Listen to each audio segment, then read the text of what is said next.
Volker Eckert was the kind of man who could vanish into the crowd. With his unassuming demeanor, soft-spoken nature, and a job that took him across borders, few would have suspected the depravity lurking beneath his ordinary facade. But over nearly 3 decades, Eckert would prey upon the vulnerable, turning his profession as a long-haul truck driver into a vehicle for horror. By the time he was finally apprehended, his crimes had left a chilling imprint on Europe's dark annals of true crime. Born on July 1, 1959, in Plauen, East Germany, Volker Eckert's early life was unremarkable on the surface, but riddled with the psychological scars that often breed killers. Plauen, then a struggling industrial city under Soviet influence, offered little hope or opportunity for its youth. For Eckert, this bleak environment was fertile ground for a disturbed mind to grow unchecked. As a child, he displayed early signs of deviance. His fascination with control and domination surfaced at an alarmingly young age. By the time he was 14, this curiosity would escalate into violence. On May 7, 1974, Eckert committed his first murder. He strangled a 14-year-old classmate, Sylvia Untertheiner, with his bare hands.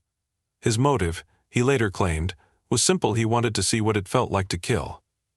Shockingly, the crime went undetected, and Eckert walked away unpunished. This act marked the beginning of a chilling pattern. For the next 3 decades, Eckert would operate in the shadows, learning how to hide his crimes while perfecting his methods. By the 1980s, Volker Eckert had established himself as a long-haul truck driver, a profession that gave him unparalleled freedom and anonymity. Driving across Europe, he found himself in a unique position to strike and disappear without a trace. His victims were often sex workers or vulnerable women, easy targets for a man who knew how to blend into the background. Eckert's modus operandi was as simple as it was horrifying. He would lure his victims to his truck, often under the guise of soliciting their services. Once inside, the true nature of the encounter would unfold. Using ropes, electrical cords, or even his bare hands, Eckert would strangle his victims. For him, the act of killing wasn't merely about power, it was an obsession. Eckert was meticulous in his methods. He often kept trophies from his victims' locks of hair, photographs, or items of clothing as grisly reminders of his conquests. These mementos would later provide crucial evidence in linking him to his crimes. Throughout the 1990s and early 2000s, Eckert's killing spree spanned several countries, including Germany, France, Spain, and the Czech Republic. His mobility made him nearly impossible to track. One of his most infamous murders occurred in 2006, when the body of 28-year-old sex worker Maria M. was discovered in northern Spain. She had been strangled and dumped in a remote area. Spanish authorities were baffled. There was no evidence pointing to the killer. Eckert's crimes escalated in brutality over time. He began posing his victims' bodies in grotesque positions, a macabre signature meant to taunt investigators. Some bodies were discovered with their hair cut or missing entirely, another chilling hallmark of Eckert's sadistic rituals. Yet, despite his growing body count, Eckert managed to evade capture for years. His victims were often marginalized individuals, their disappearances receiving little media attention. This anonymity, coupled with his cunning, allowed him to continue his killing spree unchecked. In October 2006, Spanish authorities finally caught a break. Surveillance footage from a truck stop near Barcelona captured Eckert interacting with a sex worker shortly before her disappearance. The grainy footage was enough to raise suspicions, and investigators began piecing together a profile of their suspect. Eckert's downfall came swiftly. In November 2006, he was arrested in Germany after police traced his movements and connected him to the murders in Spain. A search of his truck and home revealed a trove of incriminating evidence: photographs of his victims, locks of hair, and personal belongings taken from the dead. Under interrogation, Eckert admitted to 5 murders but claimed that his actual victim count was much higher. Investigators suspected he was responsible for at least 19 deaths, though the true number may never be known. Eckert's confessions offered a glimpse into the twisted mind of a killer. He spoke of his compulsion to kill as if it were an addiction, something he could not control. He showed no remorse for his actions, instead reveling in the power he had wielded over his victims. But just as the full extent of his crimes was beginning to unfold, Eckert cheated justice. On July 2, 2007, he was found dead in his prison cell, having hanged himself with a bedsheet. His death left many questions unanswered, and for the families of his victims, it robbed them of the chance to see him brought to justice.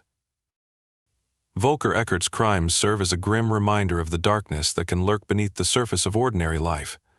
His ability to operate undetected for so long highlights the vulnerabilities of marginalized communities and the challenges faced by law enforcement in tracking transient offenders. Forensic experts and criminologists continue to study Eckert's case, hoping to uncover patterns that might prevent similar crimes in the future. But for the families of his victims, the scars of his actions will never fully heal. Volker Eckert may be gone, but the shadow he cast over Europe remains.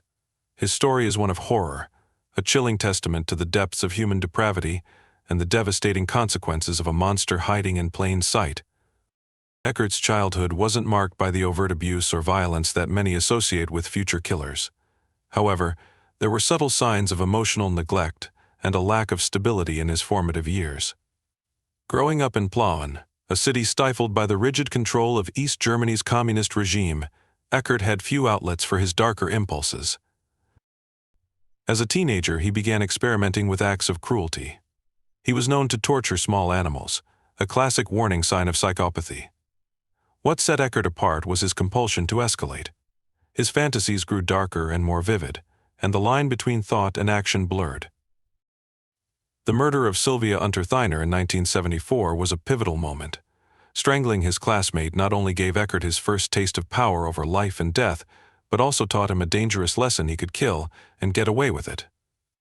This early experience emboldened him, setting the stage for the horrors that would follow. For most people, a career as a truck driver represents a chance to explore the open road and earn a steady living. For Eckert, it was an opportunity to hunt. His routes crisscrossed Europe, taking him from Germany to France, Spain, and beyond. With each journey, he gained access to new victims and new opportunities to kill. Long-haul truck stops became his preferred hunting grounds.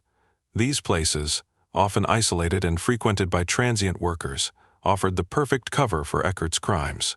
Sex workers, in particular, were vulnerable targets. Many operated on the fringes of society, their disappearances unlikely to garner significant attention. Eckert knew this and exploited it ruthlessly. He had a knack for appearing non-threatening, using his quiet demeanor to lull his victims into a false sense of security. Once they were in his truck, his true nature emerged. For Eckert, the act of murder was deeply ritualistic. Strangulation was his preferred method, allowing him to feel the life drain from his victims. It was an intimate form of killing, one that gave him a sense of absolute control. But the act of killing was only part of his ritual. Eckert's fascination with his victims didn't end with their deaths. He often posed their bodies in grotesque and humiliating positions, as if transforming them into macabre trophies. This was not merely an act of defiance against law enforcement, but also a way to relive the moment of domination. Eckert's collection of trophies added another layer to his pathology. Locks of hair, photographs, and personal belongings served as physical reminders of his conquests. Investigators would later discover these items meticulously stored, a chilling catalog of his crimes. While Eckert's crimes are remembered for their brutality, the lives of his victims often fade into the background. This is, perhaps, the most tragic aspect of his story. Each victim was a person with dreams, struggles, and loved ones, reduced to a statistic in the narrative of a killer. Maria M., for instance, was a 28-year-old sex worker trying to support her family. Her disappearance in 2006 sparked fear among her community, but it took weeks for authorities to link her death to Eckert. Similarly, other victims, many of them undocumented or estranged from their families, vanished without a trace.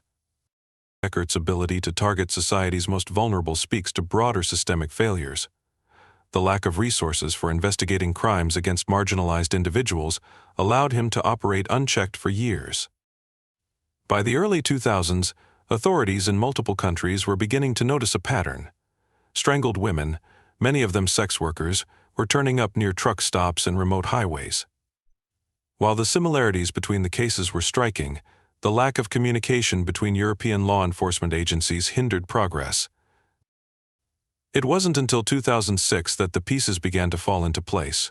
Spanish police, investigating the murder of Maria M., obtained surveillance footage from a truck stop near Barcelona. The footage, though grainy, showed Eckert interacting with the victim shortly before her disappearance. This breakthrough led to a coordinated effort between Spanish and German authorities. They tracked Eckert's movements, using GPS data from his truck and witness statements to build a case against him. By the time they arrested him in November 2006, they had enough evidence to link him to multiple murders. Eckert's arrest revealed a deeply disturbed individual whose crimes were driven by a toxic combination of obsession and compulsion.